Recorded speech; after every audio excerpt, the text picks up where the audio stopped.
আসসালামু আলাইকুম। কিয়ামতের আগের দিন যাদের মৃত্যু হবে তাদের আযাব কিভাবে নির্ধারণ করা হবে চলুন জেনে নেই ভিডিওতে।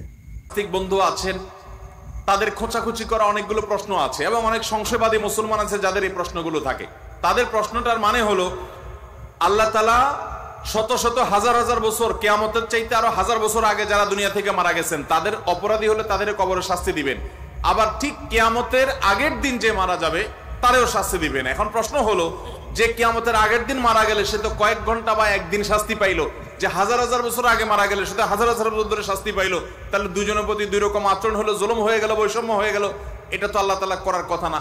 কিভাবে আল্লাহ সমন্বয় করবেন? আমরা বলি ভাই, আল্লাহ রাব্বুল আলামিন কোরআনে বলেছেন ওমা রাব্বুকা বিযাল্লামিন লিল আবিদ, তোমার রব বান্দার প্রতি জুলুম করবেন।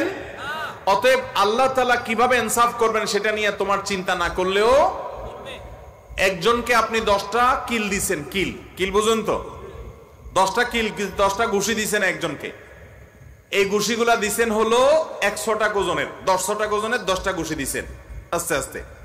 আরেকজনকে একটা ঘুষি দিছেন 100টা ওজনের, আরেকজনকে একটা ছুটিক দিছেন, ঘুষি দিছেন 10 কেজি ওজনের।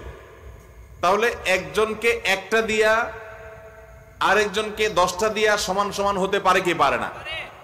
হাজার বছর আগে যে মারা গেছে কবরে, আল্লাহ তাআলা তাকে শাস্তি দিয়েছেন এক পর্যায়ে, একদিন মাত্র কিয়ামতের আগে মারা গেছে, একে শাস্তি দিয়েছেন তার শাস্তির মাত্রা ভিন্ন পর্যায়ের হতে পারে।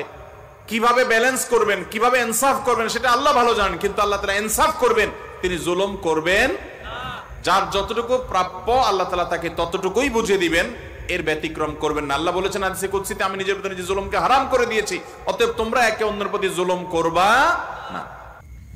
নতুন নতুন ভিডিও পেতে আমাদের সাথেই থাকুন। ধন্যবাদ।